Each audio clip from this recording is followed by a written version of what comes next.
देश हित में देखिए, जनसंख्या नियंत्रण कानून देश हित के लिए ही है। जनसंख्या अगर ये नहीं आया तो देश में जो अराजकता फैलने वाली बात है। इसलिए मैं इस बार जो तीसरी सरकार बनी है, मैं नरेंद्र मोदी से गुजारिश करना चाहता हूँ, देश में जनसंख्या नियंत्रण कानून प्लीज जल्दी से जल्दी लाइए और कॉमन सिविल कोड भी जल्दी से जल्दी लाइए। क्या भाई साहब कह रहे हैं कि जनसंख्या कानून आना चाहिए, देश में सरकार बन गई है, तीसरी बार भाजपा सरकार, मोदी तीसरी बार प्रधानमंत्री बने हैं, क्या लग रहा है जनसंख्या कानून आएगा देश में? आना चाहिए, आना चाहिए, आना चाहिए, क्योंकि जनसंख्या सबसे बड़ा समस्या है इस देश का। जनसंख्या नियंत्रण होगा तो देश का विकास होगा। जी, विकास होगा। जी जी जी, जनसंख्या कानून आने से विकास होगा देश में। जी जी जी। इसमें दो चीज़ ऐड करना चाहूँगा। जनसंख्या नियंत्रण होगा तो देश से गरीबी, बेरोजगारी और भुखमरी जैसी जो समस्याएं होती हैं, ये समस्याएं समाप्त हो जाएंगी। जनसंख्या नियंत्रण इसका सबसे अच्छा उदाहरण रहेगा कि बेरोजगारी को, गरीबी को समाप्त करने के लिए जनसंख्या नियंत्रण आना चाहिए। और उससे भी पहले आना चाहिए यूसीसी, हाँ, यूनियन आचार संहिता आनी चाहिए, जिससे कि देश का हर नागरिक समान हो। अभी संविधान को कह तो देते हैं कि भारत के सब नागरिक समान हैं, परंतु कहाँ हैं? आप मुझे बताइए, मुस्लिमों के लिए मुस्लिम पर्सनल लॉ बोर्ड, वक्फ बोर्ड, आप मुझे पहली चीज़ तो ये बताइए, वक्फ बोर्ड की आवश्यकता क्या है? वक्फ बोर्ड का एक समाज के हित का, देश हित का कार्य बताइए मुझे। और हर साल जो राज्य सरकारें हैं या केंद्र सरकारें लाखों करोड़ों का डोनेशन वक्फ बोर्ड को देती हैं। ना वक्फ बोर्ड शिक्षा व्यवस्था में कोई योगदान देता है, ना भारत की अर्थव्यवस्था में कोई योगदान देता है, ना ही स्वास्थ्य व्यवस्था में कोई योगदान देता है। तो वक्फ बोर्ड की आवश्यकता क्या है?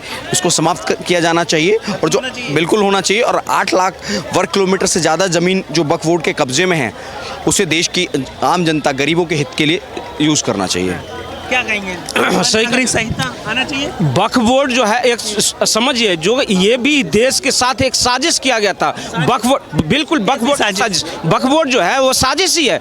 आप बताइए, देश में जो तीसरी सबसे बड़ी संपत्ति वाला अगर कोई संस्थान है तो वक्फ बोर्ड है। वो उसका कानून पढ़िए, जो वक्फ बोर्ड का कानून क्या है। अगर आपकी संपत्ति पर जाकर वो अपना अधिकार जमा देता है, जो ये मेरी संपत्ति है, तो आपको साबित करना होगा जो ये नहीं, ये मेरी संपत्ति है। साबित कहाँ करना पड़ेगा? किसी कोर्ट में नहीं, बल्कि उसी के सामने आपको साबित करना होगा जो नहीं, ये मेरी संपत्ति है। तो वक्फ बोर्ड अगर इस देश में रहा तो आने वाले आधे से ज़्यादा हिंदुस्तान पे कब्जा हो जाएगा उसका। और इसलिए वक्फ बोर्ड को जल्द से जल्द ख़त्म कर देना चाहिए, इसको ख़त्म कर देना चाहिए। और उसके अंदर जितनी संपत्ति है भारत सरकार को अपने कब्जे में ले लेना चाहिए। अच्छा, जनसंख्या और यूसीसी की बात कर रहे हैं हम लोग, तो मैं बात करूं, कुछ नेता बोलते हैं कि ये जो कानून है, ये जो कानून आएंगे तो हम मानेंगे नहीं, ये मुस्लिमों के खिलाफ है। मैं कहता हूँ, जो ना हिंदू हित की बात करो, ना मुस्लिम हित की बात करो, तुम देश हित की बात करके तब देश में काम करो। लेकिन आज तक देश में कोई भी राजनीतिक पार्टी बीजेपी को छोड़कर देश हित में लेकर कभी भी कोई काम नहीं किया। वो मुस्लिम हित में लेकर काम किया, मुस्लिम हित की बात किया। ये कानून मुस्लिम हित में, मुस्लिम के खिलाफ नहीं है, ये देश की हित की बात है। जो जनसंख्या नियंत्रण, आप बताइए, जो दुनिया में सबसे ज़्यादा जनसंख्या आज किसी के पास है तो हिंदुस्तान के पास है। आने वाले वक्त में यहाँ संसाधन की कमी हो जाएगी, बेरोजगारी हो जाएगी, भूखमरी हो जाएगी। क्या ये राजनीतिक पार्टी उन भूखमरी को बचाने आएगा? नहीं आएगा। लेकिन यहाँ तुम हिंदू और मुस्लिम, ये नहीं, ये मुस्लिम के खिलाफ है, ये हिंदू के हित में है। इस तरह की राजनीति तुम करते रहो और उसके बाद देश को तुम नष्ट करते हो, देश को बर्बाद करने के काम करते रहो। जनसंख्या और यूसीसी की बात कर रहे हैं, तो ये सरकार लग रहा है कि कड़े फैसले लेगी, ये लेके आएगी? उम्मीद है आपको? भरोसा है? मोदी गारंटी? मुझे पूरी गारंटी है, नरेंद्र मोदी की गारंटी है। ये गारंटी है जो देश में यूसीसी आएगी और जनसंख्या नियंत्रण कानून जरूर आएगी इस देश में, ठीक है, और आएगी, 100% जाएगी। और क्या क्या फायदे दिख रहे हैं इस कानून के आने से? देखिए, एक तो जनसंख्या नियंत्रण पे तो बता दिया, यूसीसी आने पे क्या ये देश में, आपको नहीं लगता है जो देश में जो नागरिक संहिता, नागरिक को, हर नागरिक को बराबर अधिकार मिलना चाहिए? क्या देश हित के लिए नहीं है? क्या ये मुस्लिम हित के लिए नहीं है?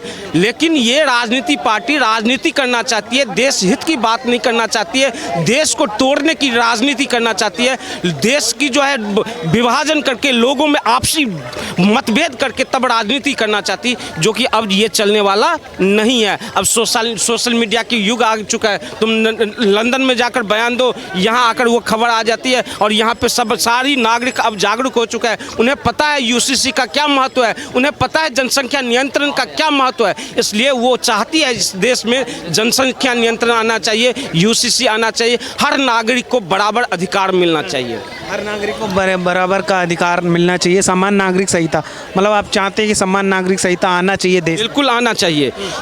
आप बताइए, जो हिंदुस्तान में मुस्लिम पर्सनल लॉ बोर्ड है, क्या हिंदू पर्सनल लॉ बोर्ड है? आज तक हिंदू ने कभी मांग किया जो मुझे पर्सनल लॉ बोर्ड चाहिए? नहीं मांग किया। क्यों? वो हिंदू ये चाहता है जो मुझे पर्सनल लॉ बोर्ड नहीं चाहिए, मुझे इस देश में जितनी नागरिक है सबको बराबर का अधिकार चाहिए, बराबर की हित की बात होना चाहिए। मुझे इसलिए यूसीसी चाहिए, जो मुझे कोई पर्सनल लॉ बोर्ड नहीं चाहिए, मुझे नागरिक संहिता कानून चाहिए इस देश में। अच्छा ये बताइए, जैसे लगातार भाजपा है, मोदी हैं, कहते हैं विकसित भारत की बात करते हैं, हम देश को आगे लेके जाएंगे। आपको लग रहा है इन 5 सालों में देश प्रगति करेगा? जिस तरह से जो विकास की रफ्तार इन 10 सालों में वो कंटिन्यू रहेगी ये 5 साल? देखिए, नरेंद्र मोदी की गारंटी है, विकास के साथ कोई समझौता नहीं हो ही नहीं सकता है। चाहे वो गठबंधन हो जाएगा, मंजूर है, लेकिन गठबंधन के साथ मैं देश की रफ्तार, देश की जो विकास है उसकी रफ्तार कम नहीं होने दूंगा। चाहे वो तो गठबंधन टूट जाए, खत्म हो जाए, वो अमित शाह जो चाणक्य के बैठा हुआ कोई ना कोई तरकीब निकालेगा 5 साल चलाने के लिए, लेकिन विकास की रफ्तार कम नहीं होगी इस देश में। इस चीज़ की गारंटी है, नरेंद्र मोदी की गारंटी है। गारंटी पे भरोसा है? बिल्कुल भरोसा है। देश में विकास होगा और इस 5 साल में बहुत तेजी से रफ्तार, आप ये 5वीं अर्थव्यवस्था बन गया, मैं कह रहा हूँ इस 5 साल में देश 3री अर्थव्यवस्था बनने वाली है। क्या लग रहा है चाचा? कह रहे हैं भाई साहब जो विकास की रफ्तार थी 10 सालों में कंटिन्यू रहेगी, लग रहा है? और आगे और तेज चलेगी अब, और तेज? और तेज। क्या बात कर रहे हैं? और क्या दूंगा? और तेज? जब 3री बार सरकार बन गई तो और तेज चलेगी। हाँ, उसमें दिक्कत क्या है? क्या दिक्कत है बताइए? हमें तो कहीं दिक्कत दिखाई नहीं दे रही है। वो उधर चीफ मिनिस्टर हैं, उधर चीफ मिनिस्टर हैं, ये प्रोपोगंडा बेकार का फैलाया जा रहा है। टूट जाएगी दल बदलू, गिर जाएगी 6 महीने? नहीं गिरनी, दबादब चलेगी। हाँ, कड़े फैसले लिए जाएंगे? कड़े फैसले लिए जाएंगे, तुरंत लागू हो गए हैं कड़े फैसले, शुरू हो गए हैं। भाई साहब कह रहे हैं कि कानून आएगा यूसीसी का और जनसंख्या कानून आना चाहिए। सारे कानून आएंगे जो पेंडिंग, हाँ चाहिए, आना चाहिए जनसंख्या का। आना बिल्कुल आना चाहिए, और जो भी पेंडिंग पड़ा है, जितने भी काम पेंडिंग पड़े हैं सारे होंगे। अच्छा, इस आप बार बताइए आपको क्या लगता है? देखो, ये रेल ना पटरी पे चढ़ चुकी है, ठीक है, अब स्पीड ही पकड़ी जाएगी मेरे हिसाब से, ठीक है। और एक स्पीड ब्रेकर जो आया है वो है कोalition गवर्नमेंट, जो कि अभी है, बट अभी सही लग रही है। लेकिन अगर आप हिस्ट्री उठा के देखो तो सारे कोalition गवर्नमेंट जो ही है ना, उसमें काम नहीं होता था, उसमें सिर्फ बयानबाजी होती थी। जो दो हमारे जो पीरियड्स रहे हैं 5-5 साल के, उसमें सबसे अच्छी ये बात हुई है कि गवर्नमेंट के पास फुल पावर थी लॉज बनाने की और लॉज इंप्लीमेंट करने की, और वो बहुत ज़रूरी था एक विकसित देश बनने के लिए, एटलीस्ट उसकी तरफ चलने के लिए वो बहुत ज़रूरी होता है। क्यों? क्योंकि डेमोक्रेसी की मेरे हिसाब से सबसे बड़ी प्रॉब्लम ये है कि हमारे पास लॉन्ग टर्म विजन नहीं रहती। क्यों?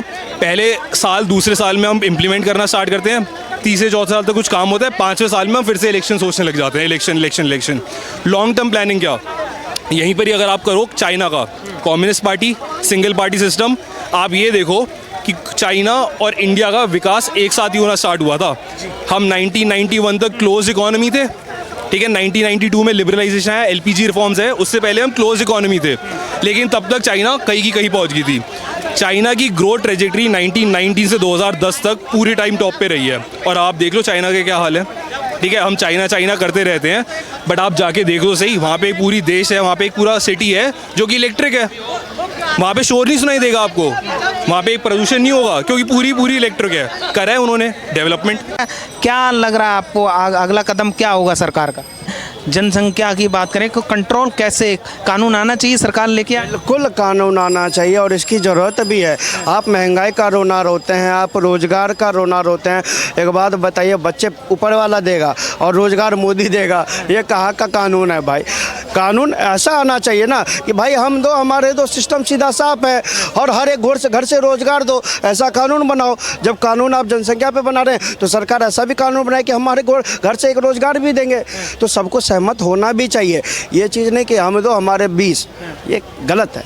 ये गलत है। देश के ऊपर बोझ बढ़ता है भाई, आप अपनी नहीं तो कम से कम उस बच्चे की तो सोचो। जब वो बड़ा होगा अपने परिवार को खिलाएगा क्या और खाएगा क्या, उसकी चिंता आप नहीं करते हो। कहते हो कि देने वाला ऊपर, और जब सरकार में भाजपा जैसी पार्टी होती है स्थापित तो कहते हो नहीं भैया उसने रोजगार नहीं दिया, उसने ये नहीं दिया। तो ये गलत है। मतलब कानून आना चाहिए 100% आना चाहिए। कानून डंके की चोट पर आना चाहिए। ये 5 साल में अरे आप देखते जाइए, अभी तो आप जनसंख्या की बात कर रहे हैं, वन नेशन वन इलेक्शन भी आने वाला है, सब कुछ होगा।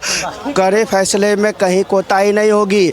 भूल रहे हैं साहब आप, देश में 56 इंच वाला चौकीदार बैठा है। 56 इंच के नेता कह रहे हैं 56 इंच का सीना तो दिख नहीं रहा है। मोदी जी कमजोर हो गए हैं, 2 बैसाखी पे टिकी हुई है सरकार। अभी इटली में आपने देखा नहीं, जलवा जो कहते हैं ना, जलवाए जलाल का जलवा था साहब इटली में। हम G7 में नहीं आते लेकिन जलवा कायम था मोदी जी का। सेंटर में जो अमेरिका होता था, आज उस सेंटर में भारत है।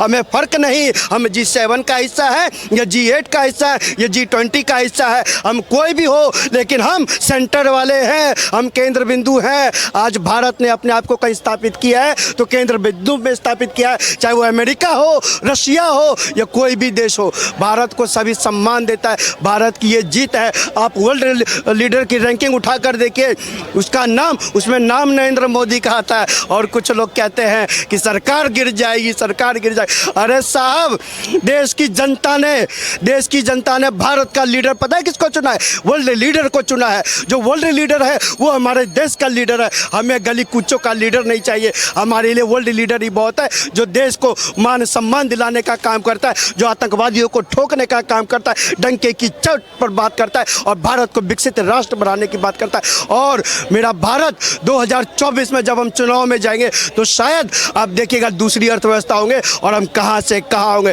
ये लोग हर 6 महीने को एक्सप्लेन करते जाएंगे कि इस बार 6 महीने में गिरेगी, उस बार गिरेगी, लेकिन मैं आपको अभी कहना चाहता हूं 2028 के अंदर जब आप लोग अविश्वास प्रस्ताव लाइएगा तो बड़ी मेहनत करके लाइएगा, बड़ी मेहनत करके लाइएगा साहब, उसमें कमी मत कीजिएगा, नहीं तो 2029 में चुनाव है ही, जनता सब देख लेगी। क्या लग रहा है आपको? रुकिए, क्या लग रहा है कि ये जो सरकार बनी है ये 5 साल चलेगी?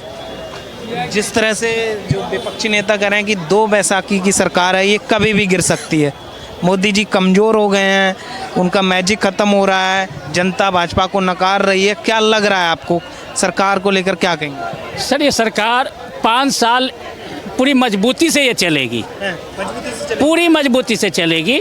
इसमें तो 2 मत है ही नहीं कि हाँ इसमें कोई मतलब गिरावट आएगा। सरकार को कोई नहीं गिरा सकता।